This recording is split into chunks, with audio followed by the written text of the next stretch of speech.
प्यारे बच्चों, आज का जो हमारा टॉपिक है जनरल ऑर्गेनिक केमिस्ट्री में, वो इम्पोर्टेंट टॉपिक है क्योंकि हम यहाँ पर ऑर्गेनिक कंपाउंड के प्योरिफिकेशन के बारे में बात करने वाले हैं। कोई भी कंपाउंड जब प्योर स्टेट में होता है तो उसका जो बॉइलिंग पॉइंट होता है या मेल्टिंग पॉइंट होता है वो एकदम शार्प वैल्यू होती है, एग्जैक्ट वैल्यू होती है, शार्प वैल्यू। पर जहाँ पर बॉइलिंग पॉइंट एक रेंज में हो या मेल्टिंग पॉइंट रेंज में अवेलेबल हो तो समझ लो कि वो ऑर्गेनिक कंपाउंड प्योर नहीं है।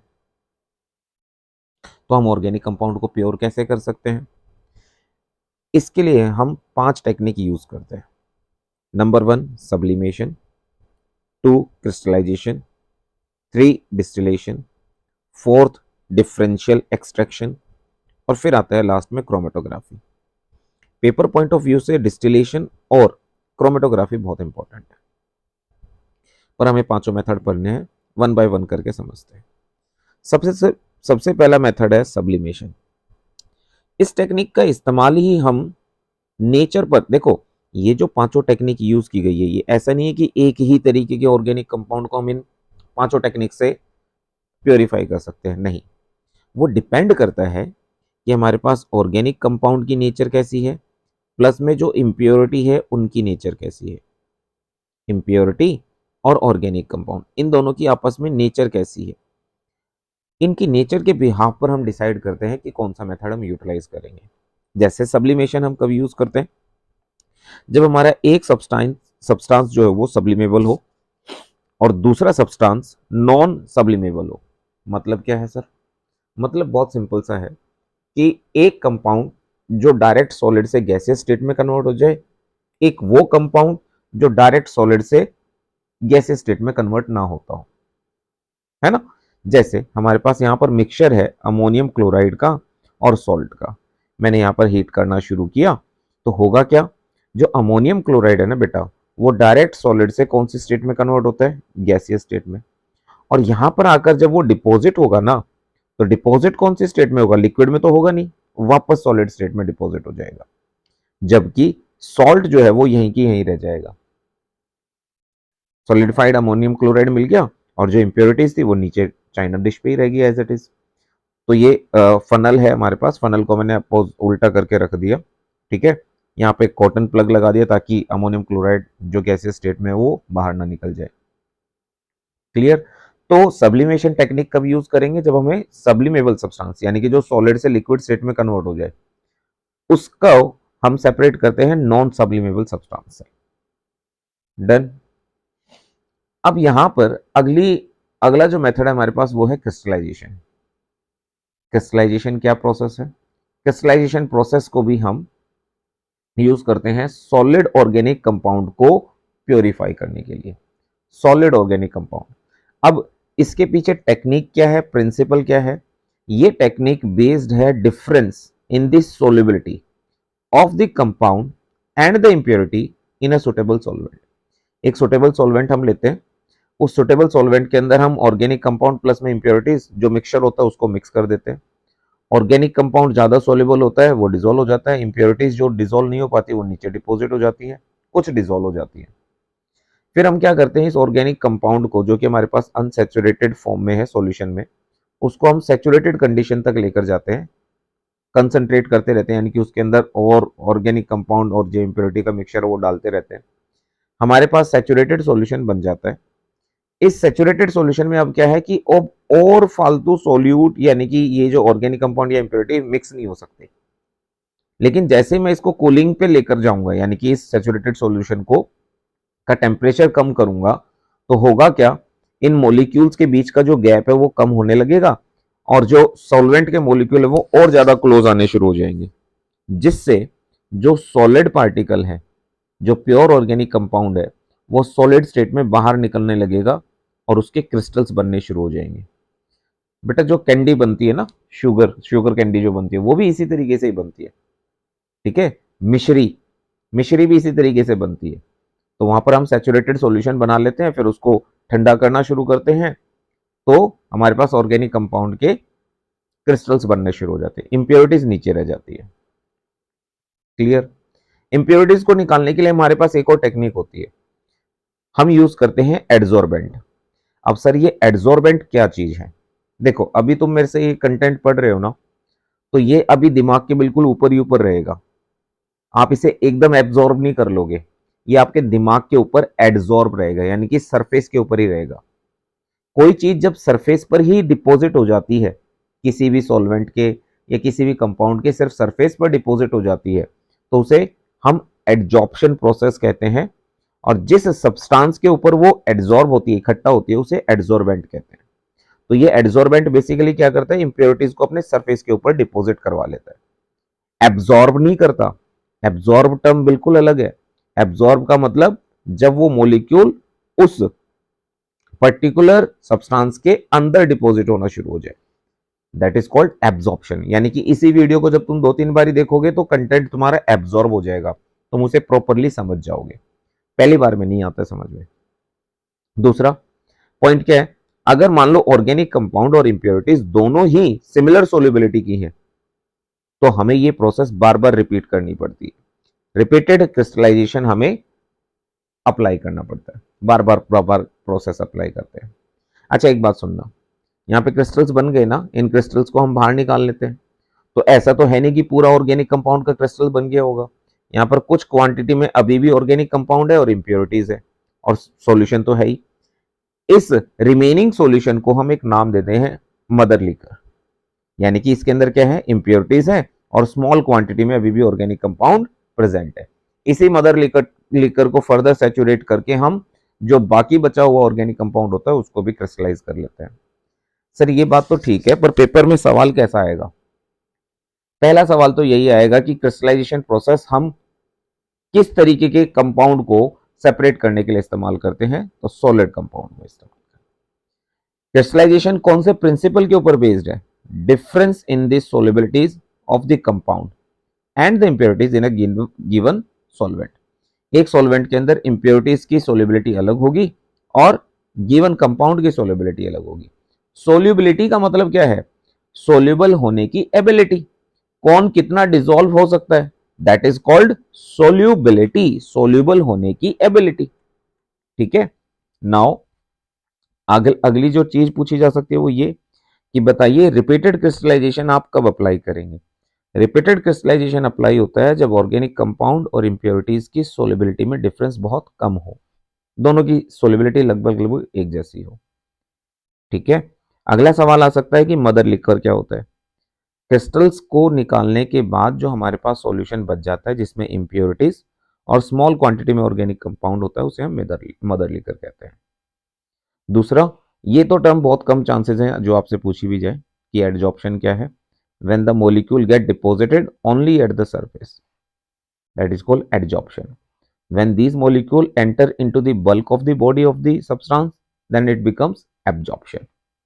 जैसे रुई पानी के अंदर डालोगे तुम, रुई पानी के अंदर डालोगे तो रुई पानी को एब्जॉर्ब कर लेती है, एडजॉर्ब नहीं करती। ठीक है।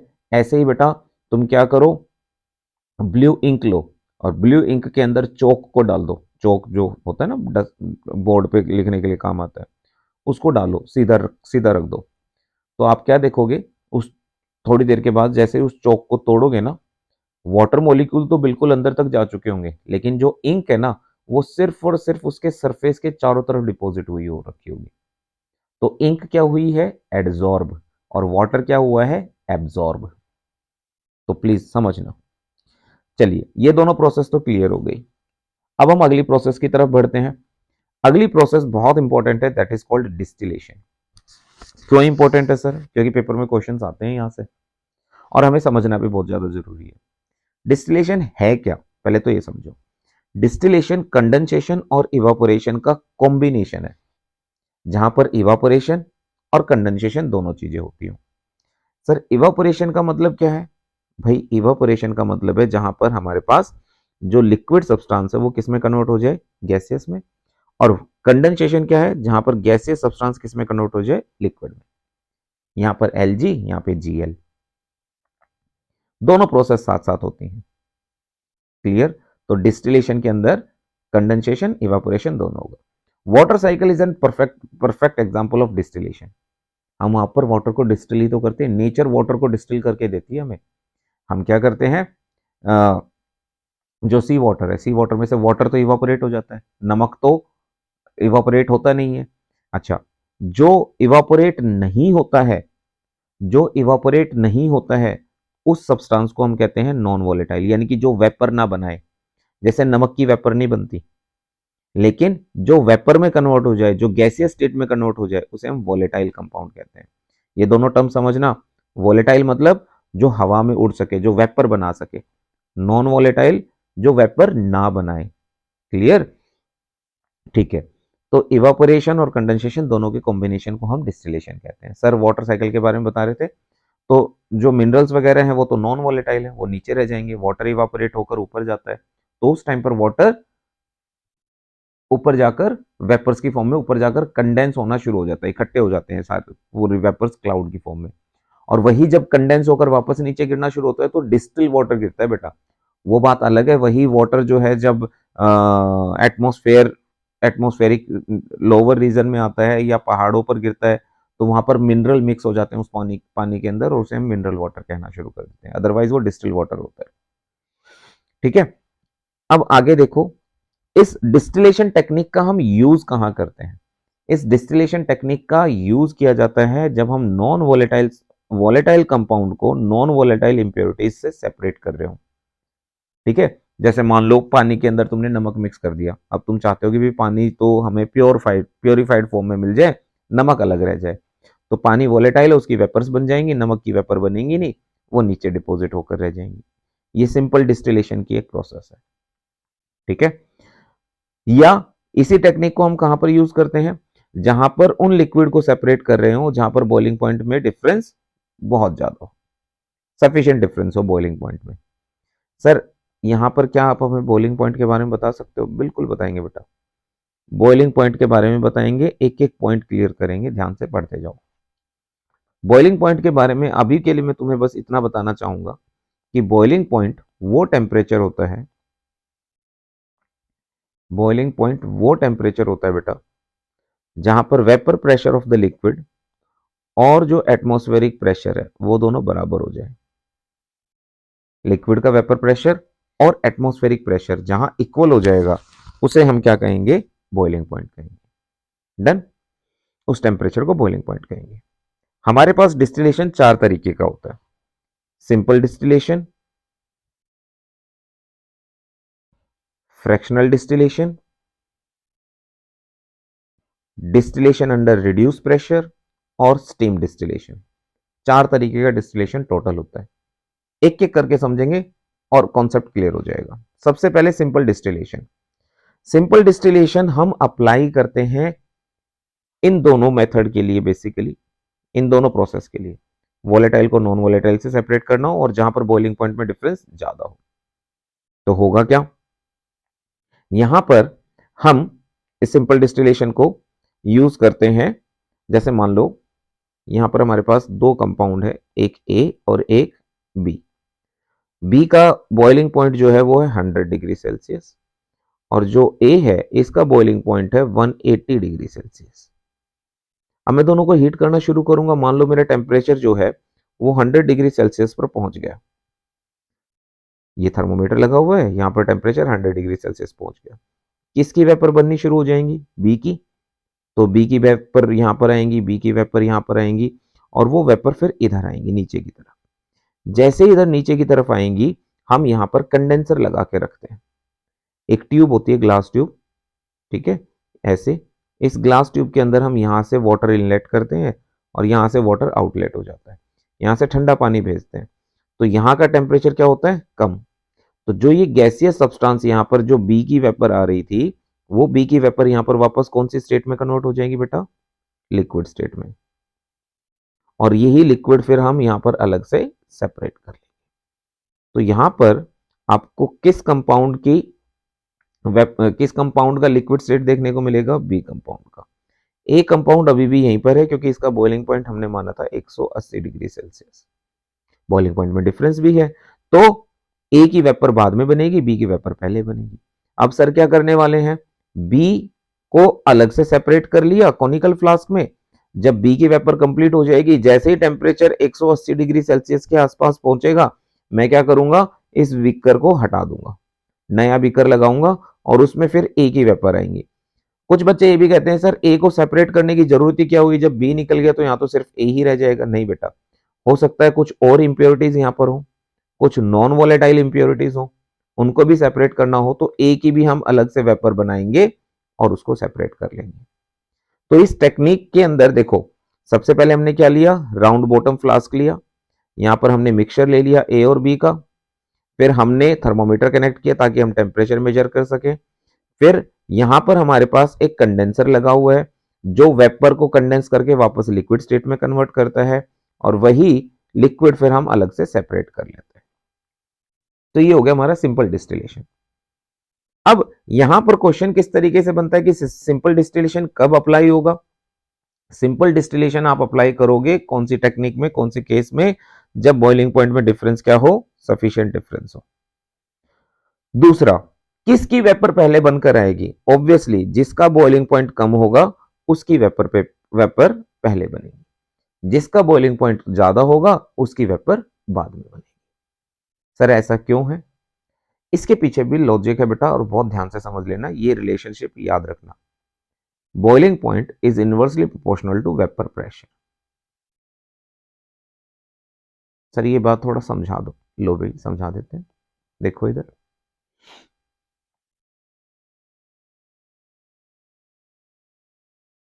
देखो इधर, तुम खुद बताओगे किसका बॉइलिंग पॉइंट ज्यादा होना चाहिए और किसका कम। यहां पर सर ने वेपर प्रेशर ले लिया और सर ने यहां पर लिख दिया बेटा टेम्परेचर। जैसे ही सर ने यहाँ पर टेम्परेचर और ये लिखा बेटा, ऑब्वियसली एक प्रेशर, एक एटमॉस्फेरिक प्रेशर भी तो अवेलेबल होगा हमारे पास। तो यहाँ पर जो ये वैल्यू गिवन है, ये है 1 एटमॉस्फेरिक प्रेशर, जो कि एटमॉस्फेयर का प्रेशर है। अब हमारे पास ए और बी दो कंपाउंड थे, ठीक है। मान लो ये हमारा ए कंपाउंड, ये हमारा बी कंपाउंड, ये हमारा बी कंपाउंड, ये हमारा ए कंपाउंड, ठीक है।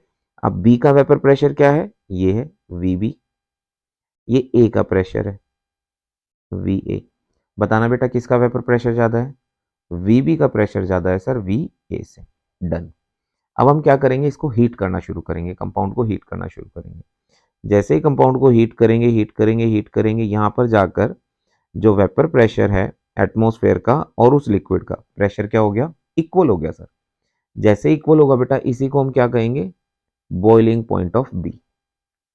अब देखो ए का वेपर प्रेशर मैं बढ़ा रहा हूं, ठीक है, और वो बढ़ेगा कैसे, बॉइलिंग पॉइंट से तो बढ़ेगा बेटा, मतलब टेम्परेचर से तो बढ़ेगा। तो मैंने क्या किया, अब यहां पर इसी ग्राफ को थोड़ा सा आगे ले जाएंगे हम, और ये हमारा इससे मैच हो गया। तो अब बताओ बी का बॉइलिंग पॉइंट क्या हो गया बेटा, बी का तो ये हो गया, ए का बॉइलिंग पॉइंट क्या हो गया, ये हो गया। अब बताओ तुम खुद सोचो, ए का वेपर प्रेशर कम था तो उसका बॉइलिंग पॉइंट ज्यादा है, बी का वेपर प्रेशर ज्यादा था तो उसका बॉइलिंग पॉइंट कम है।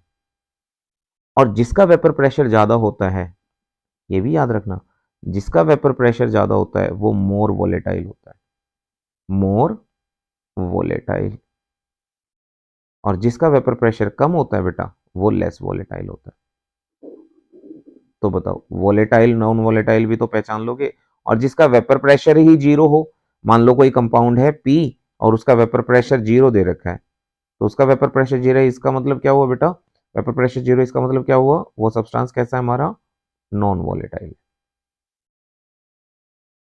डन। यहां तक बात समझ में आ रही है, एटमॉस्फेरिक प्रेशर और वेपर प्रेशर में रिलेशन समझ में आ गई और टेम्परेचर में रिलेशन समझ में आ गई। तो क्या मैं यहां पर ये बात कह सकता हूं अब बिल्कुल जाहिर तौर पे कि जो बॉइलिंग पॉइंट है वो इनवर्सली प्रोपोर्शनल है किसके, वेपर प्रेशर। बॉइलिंग पॉइंट जो है वो इनवर्सली प्रोपोर्शनल है किसके बेटा, वेपर प्रेशर के। आई थिंक ये कॉन्सेप्ट क्लियर हो गया होगा। आ जाओ वापस यहीं पर। तो पता चल गया किसकी वेपर पहले बनेगी किसकी बाद में। डन। ठीक है, अब आ जाओ आगे। अगला मेथड है हमारे पास फ्रैक्शनल डिस्टिलेशन। फ्रैक्शनल डिस्टिलेशन में दिक्कत क्या होती है, हम यहाँ पर उन कंपाउंड को सेपरेट करने की टेक्निक लगाते हैं जिनके बॉइलिंग पॉइंट में डिफरेंस ज़्यादा नहीं होता, जिनका बॉइलिंग पॉइंट में डिफरेंस 10 डिग्री 20 डिग्री सेल्सियस के आसपास होता है, वहां पर फ्रैक्शनल डिस्टिलेशन लगाना पड़ता है। क्यों? क्योंकि जब 10 और 20 डिग्री सेल्सियस का डिफरेंस होता है ना बेटा, तो दोनों ही कंपोनेंट की वेपर्स बनना शुरू हो जाती हैं। और जब दोनों ही कंपोनेंट की वेपर बनना शुरू हो जाएंगी, मान लो, तो होगा क्या, मान लो यहाँ पे ए है और ये बी कंपाउंड है। ए का boiling point 90 degree Celsius, B का मान लो 95 डिग्री सेल्सियस।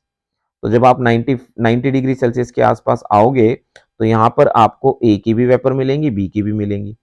इधर जब जाओगे तो इधर भी ए और बी की दोनों की वेपर कंडेंस होंगी, और यहाँ पर जो लिक्विड मिलेगा तुम्हें, उसके अंदर तुम्हें ए भी मिलेगा कुछ क्वांटिटी में और बी भी मिलेगा। ऑब्वियसली बी की क्वांटिटी ज्यादा होगी, लेकिन ए भी तो प्रेजेंट है, जिसको हमें सेपरेट करना था वही सेपरेट नहीं हुआ। तो ऐसी सिचुएशन में हम क्या करते हैं, हम यहां पर अग्निपथ लगाते हैं। सर ये क्या बोल रहे हो? हाँ, इसी अग्निपथ को हम कहते हैं बेटा फ्रैक्शनेटिंग ट्यूब। अभी आगे दिखाऊंगा कैसी होती है। ये अग्निपथ होता है, ठीक है। फ्रैक्शनेटिंग ट्यूब एक दरिया है जिससे पार होकर गुजरना है, किसको? ए को और बी को। चलिए, ये फ्रैक्शनेटिंग ट्यूब है हमारी, दिस इज फ्रैक्शनेटिंग ट्यूब। ये दो अलग अलग तरीके की ट्यूब बना रखी है, फ्रैक्शनेटिंग ट्यूब है। इस फ्रैक्शनेटिंग ट्यूब को हम कहते हैं, ग्लास ट्यूब होती है एक तरीके की, और इसे राउंड बॉटम फ्लास्क के ऊपर लगा दिया जाता है। यहाँ पर छोटी छोटी छोटी छोटी बहुत सारी ग्लास बीड्स होती हैं, छोटी छोटी कंचाएं होती हैं यहाँ पे, है ना। तो होता क्या है कि वेपर्स दोनों की बननी शुरू होती हैं, ए की भी वेपर बननी शुरू होती है, बी की भी वेपर बननी शुरू होती है। लेकिन अब मैं कह रहा हूं कि एक का बॉइलिंग पॉइंट मान लो, यहां पर मैं लिख देता हूं, लिख दूंगा तो ज्यादा बढ़िया रहेगा। मान लो एक ए कंपाउंड है और एक बी कंपाउंड है। मान लो ए कंपाउंड का जो बॉइलिंग पॉइंट है वो 90 डिग्री सेल्सियस है, और बी का जो बॉइलिंग पॉइंट है वो 100 डिग्री सेल्सियस है ना। तो क्या होगा, जैसे ही 90 डिग्री सेल्सियस के आसपास जाओगे, बी की भी वेपर बननी शुरू हो जाएंगी, और थोड़ा सा टेम्परेचर बढ़ाओगे, 95 के आसपास आ जाओगे, तो ए की भी वेपर्स बन रही होंगी, बी की भी वेपर्स बन रही होंगी, दोनों की वेपर्स बन रही होंगी। लेकिन अगर मैं तुमसे कहूं कि बताइए at 95 degree Celsius, 95 degree Celsius किसकी वेपर की एनर्जी ज्यादा होगी, बी की या ए की? सर बी की वेपर्स की एनर्जी ज्यादा होगी। क्यों ज्यादा होगी? क्योंकि बी की वेपर तो 90 डिग्री सेल्सियस पे बननी ही शुरू हो गई थी, उसका बॉइलिंग पॉइंट अचीव हो चुका था।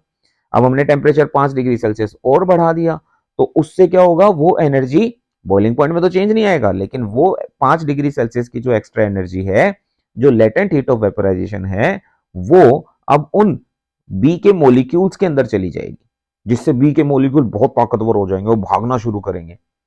अब ये ग्लास बीड्स क्या करती हैं, रुकावट पैदा करती हैं। इन ग्लास बीड्स के साथ हमारी जो वेपर्स हैं ए और बी की, दोनों की वेपर्स टकराती हैं, टकराएंगी तो अपनी एनर्जी लूज करेंगी, लूज करके कंडेंस होंगी और वापस नीचे गिरना शुरू हो जाएंगी। लेकिन गिरने की प्रोबेबिलिटी ज्यादा किसकी होगी, ए की वेपर्स की, क्योंकि उसकी एनर्जी कम है। बी की वेपर्स की एनर्जी ज्यादा है, तो वो बी की जो वेपर्स है वो टकराते टकराते टकराते टकराते यहां तक पहुंच जाएगी। इस एरिया में सबसे ज्यादा किसकी वेपर्स देखने को मिलेंगी, बी कंपाउंड की। और यही वेपर्स फिर ऊपर की तरफ आएंगी, ऊपर की तरफ आने के बाद बाकी प्रोसेस तो सेम है, यहां पर आएंगी, यहां पे वो कंडेंस हो जाएंगी, कंडेंस होकर वापस यहां पर सेपरेट हो जाएंगी। लेकिन इस अग्निपथ से कौन सी वेपर्स ही निकल पाएंगी, जिसका बॉइलिंग पॉइंट कम होगा, जिसका बॉइलिंग पॉइंट कम होगा वही यहां पर पहुंच पाएंगी। ए की वेपर्स जब यहां से आना शुरू करेंगी ना, तो ए की वेपर्स जब इन बिड से टकराएगी, जैसे मान लो ये बिड है, यहां पर ए की वेपर आकर टकराई, जब ये टकराएगी तो क्या होगा बेटा, ये अपनी एनर्जी इस ग्लास बीड्स को दे देगा और वापस नीचे गिरना शुरू हो जाएगा, वापस से कंडेंस हो जाएगा। बी नहीं हो पाएगा, बी की वेपर्स मैक्सिमम ऊपर तक चली जाएंगी। क्लियर है? तो होता क्या है कि जो बी वेपर्स होती हैं हमारे पास मिक्सचर की, उसको हम फ्रैक्शनेटिंग ट्यूब से पास करते हैं बिफोर कंडेंसेशन। तो जो वेपर्स होती हैं लिक्विड की, जिसका हायर बॉइलिंग पॉइंट होता है, वो पहले कंडेंस हो जाती है as compare to the vapours of liquid जिसका बॉइलिंग पॉइंट कम है। यही मैंने तुम्हें बताया। तो जो टॉप होता है फ्रैक्शनेटिंग कॉलम का, वहां पर उस लिक्विड की वेपर आपको देखने को मिलेगी जिसका बॉइलिंग पॉइंट कम है। At the top of the fractionating column vapours of the liquid with lower boiling point will be rich in quantity. Done, वहां पर ज्यादा वेपर्स होंगी और वही कंडेंस होकर हमें मिल जाएंगी। यहां पर ये टर्म पेपर में कई बार पूछी गई है, थ्योरेटिकल प्लेट। बच्चे कंफ्यूज हो जाते हैं, सर ये थ्योरेटिकल प्लेट क्या है, हमने तो कोई थ्योरी पढ़ी ही नहीं और प्लेट तो किसी ने भी नहीं दी, है ना। तो थ्योरेटिकल प्लेट कॉन्सेप्ट क्या है इसको समझना। जो ये हम फ्रैक्शनेटिंग ट्यूब यूज करते हैं ना गुड्डू, इन फ्रैक्शनेटिंग ट्यूब के अंदर हम छोटी छोटी यूनिट्स तैयार करते हैं जहां पर कंडेंसेशन और इवापोरेशन दोनों प्रोसेस सक्सेसिवली होती हैं। Means it is the unit of the fractionating tube consist of successive condensation and evaporation. एक सक्सेसिव कंडेंसेशन और इवापोरेशन के कॉम्बिनेशन को हम थ्योरेटिकल प्लेट कहते हैं।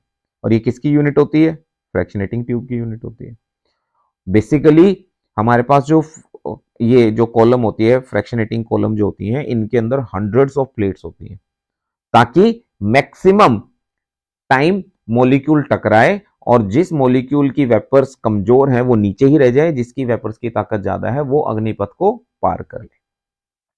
जो क्रूड ऑयल होता है ना बेटा पेट्रोलियम का, उस पेट्रोलियम इंडस्ट्री के अंदर उसको हम सेपरेट ही फ्रैक्शनल डिस्टिलेशन के थ्रू करते हैं, जिसमें वैक्स निकाल दिया जाता है, ठीक है, पेट्रोल निकाल लिया जाता है, कैरोसिन ऑयल निकाल लिया जाता है, वो फ्रैक्शनल डिस्टिलेशन के प्रोसेस के थ्रू ही होता है।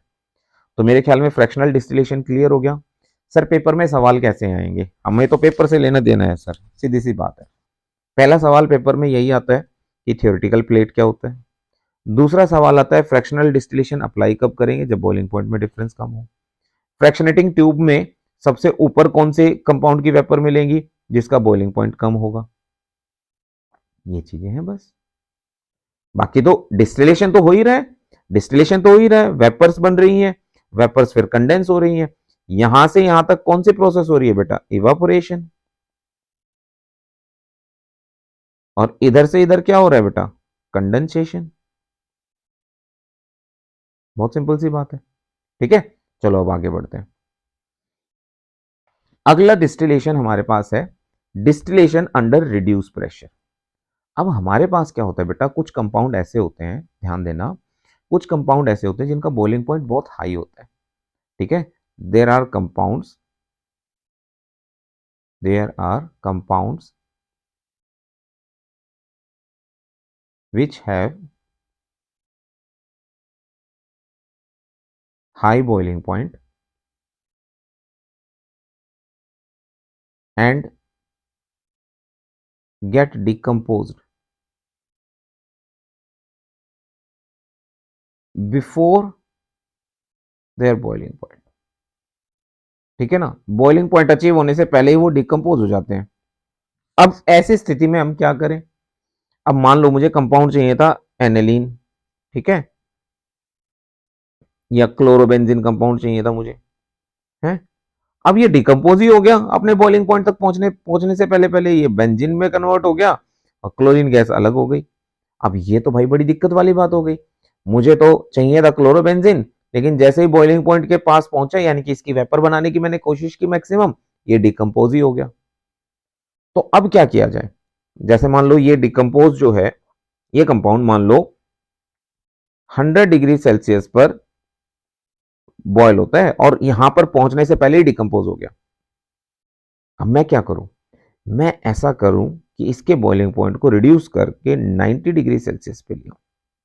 क्या ये पॉसिबल है? बिल्कुल पॉसिबल है, किसी भी कंपाउंड का बॉइलिंग पॉइंट रिड्यूस किया जा सकता है, क्योंकि ये 90 डिग्री सेल्सियस पर जाकर डिकम्पोज नहीं होगा, ये तो 95 के आसपास डिकम्पोज होता है।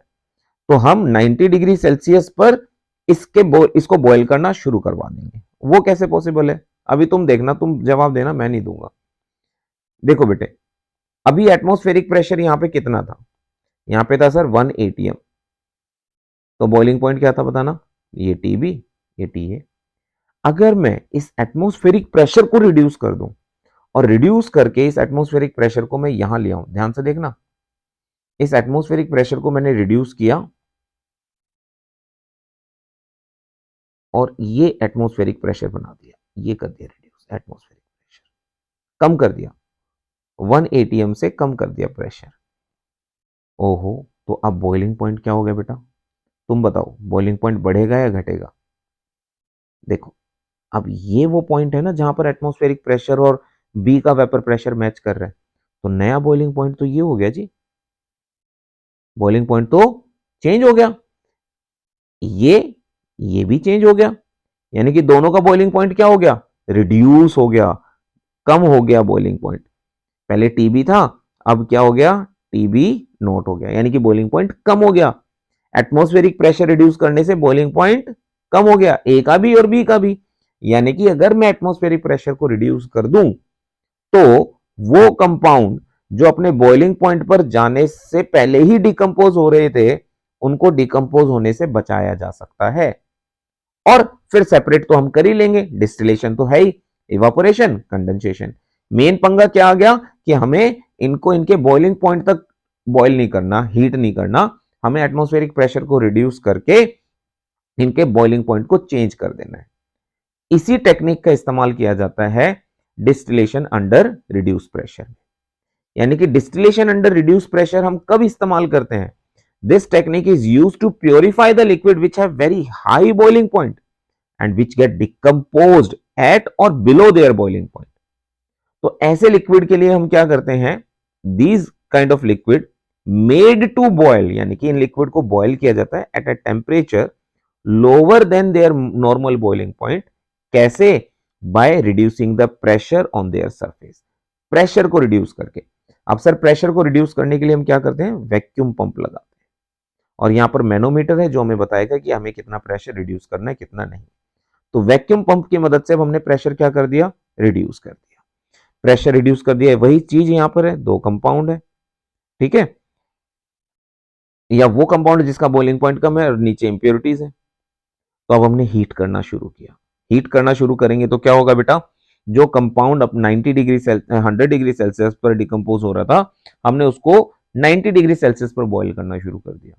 अब वो बॉयल होगा, वही प्रोसेस, लिक्विड की क्या बनेंगी बेटा, वेपर्स बनेंगी, यहां पे इवापोरेशन होगा, इवापोरेशन के बाद यहां पर कंडेंसेशन होगा।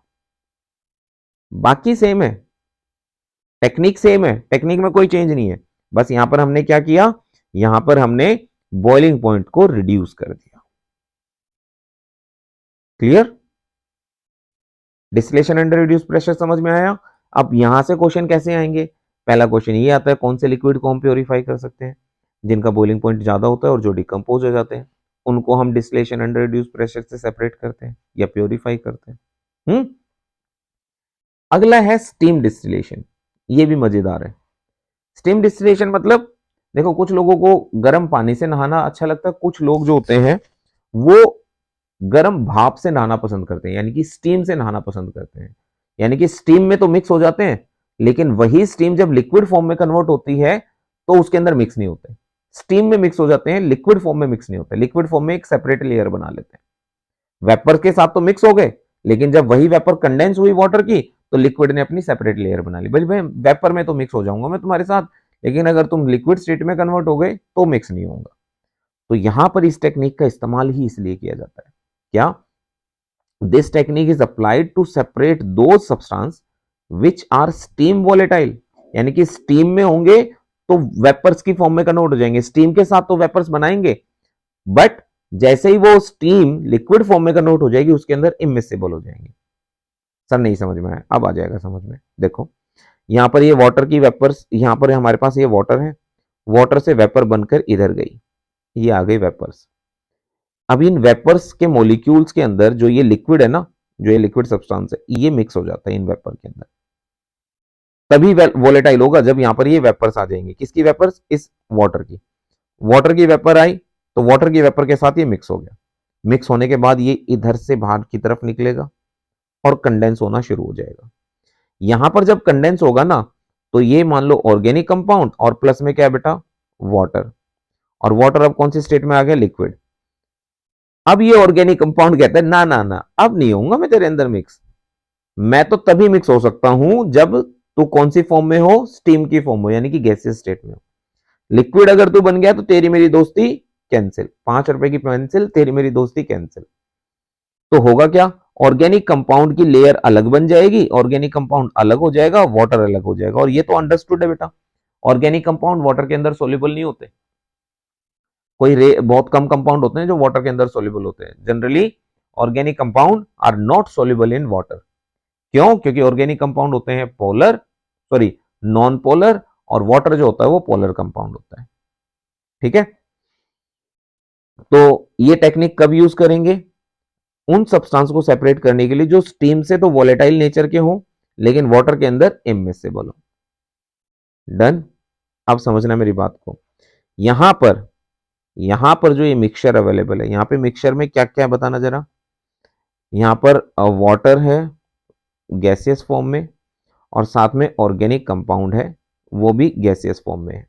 दोनों है, इंप्योरिटीज नीचे ही रह जानी है। दोनों गैसियस फॉर्म में है, पक्की बात सर। इन दोनों का जो वेपर प्रेशर होगा वो किसके इक्वल होना चाहिए?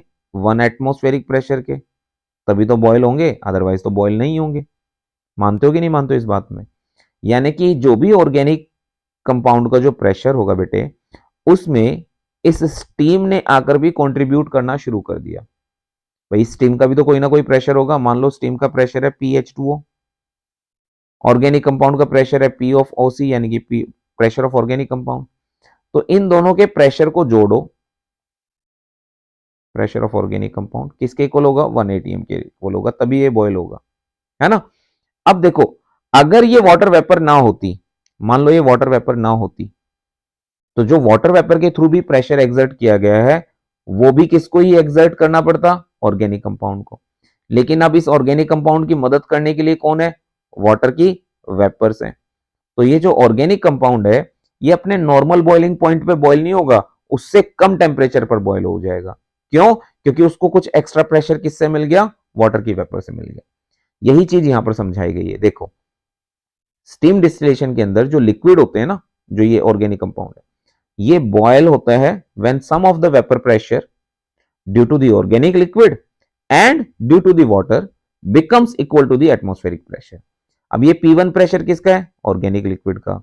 P2 प्रेशर किसका है? वाटर का। इन दोनों प्रेशर को जोड़ेंगे और ये प्रेशर किसके इक्वल होना चाहिए? एटमॉस्फेरिक प्रेशर के। डन? अब मुझे बताओ, तो ये P1 जो है वो P से, यानी कि जो टोटल प्रेशर है उससे कम है ना। भाई ये जो P प्रेशर है ये टोटल प्रेशर है ना। टोटल प्रेशर किसका? ऑर्गेनिक कंपाउंड का और सॉल्यूशन का। और ये P1 प्रेशर किसका है? अकेला ये P1 प्रेशर है लिक्विड का। तो P1 is lower than P।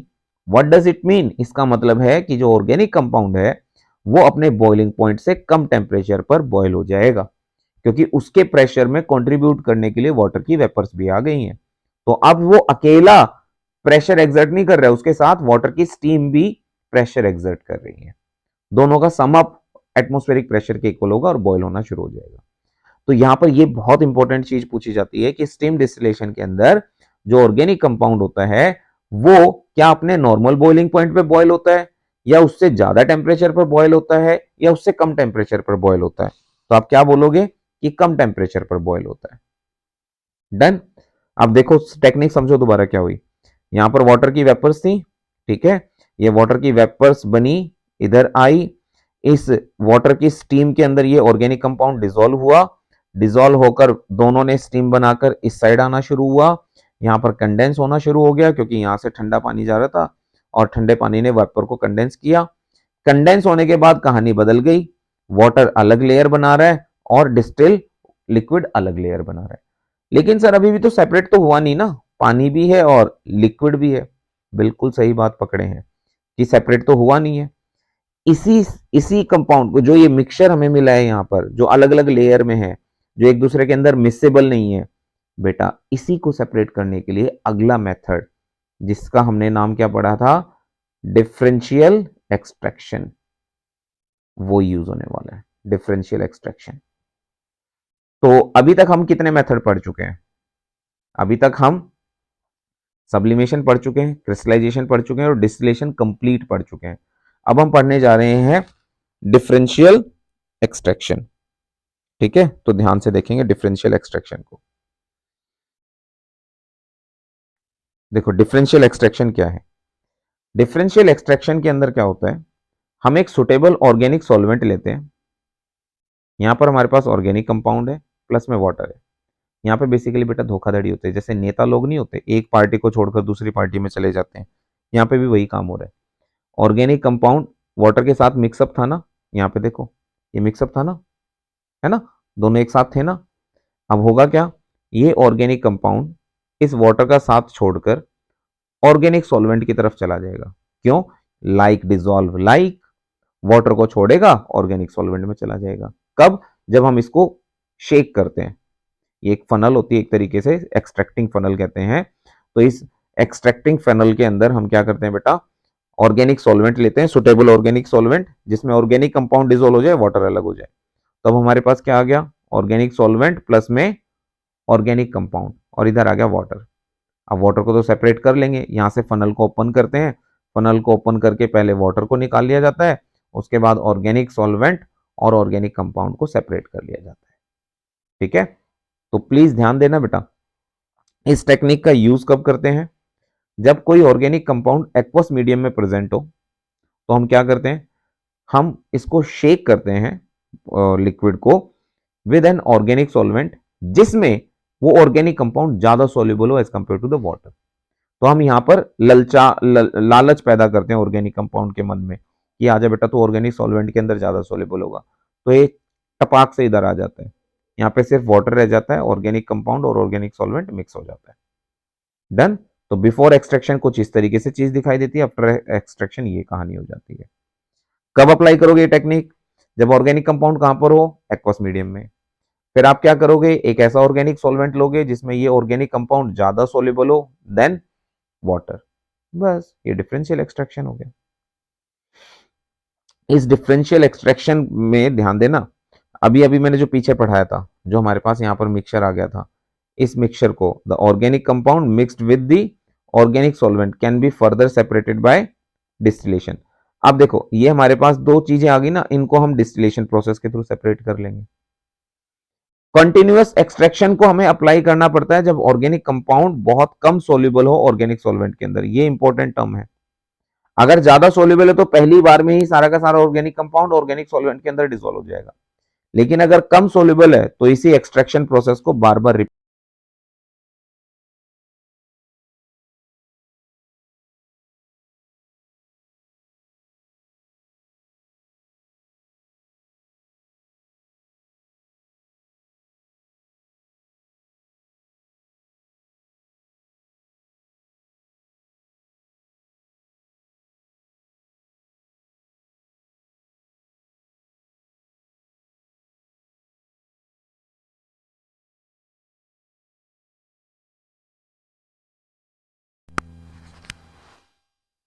हाँ बेटा, शायद थोड़ा बीच में ना ऑडियो का गैप हो गया होगा। तो मैं तुम्हें बस यही कह रहा था कि यहाँ पर ऑर्गेनिक सॉल्वेंट जो है ये मेन काम करता है, ऑर्गेनिक कंपाउंड को अपने अंदर डिसॉल्व कर लेता है। वाटर हमें रिमूव करना था, वो हमने रिमूव कर दिया बेसिकली, और हमारा काम बन गया। कॉन्टिन्यूअस एक्सट्रैक्शन हम अप्लाई करते हैं जब organic compound given organic solvent के अंदर कम सोल्यूबल हो। ज्यादा सोल्यूबल हो तो पहली बार में ही काम कंप्लीट हो जाएगा, कम सोल्यूबल है इसीलिए हमें इस प्रोसेस को बार बार रिपीट करना पड़ता है। डन। तो डिफरेंशियल एक्सट्रैक्शन तक हमारी बात बन गई। अब हम पढ़ने जा रहे हैं क्रोमेटोग्राफी। अब ये क्रोमेटोग्राफी क्या चीज है भाई, देखो ध्यान से समझना क्रोमेटोग्राफी को। क्रोमेटोग्राफी इंपॉर्टेंट पार्ट है।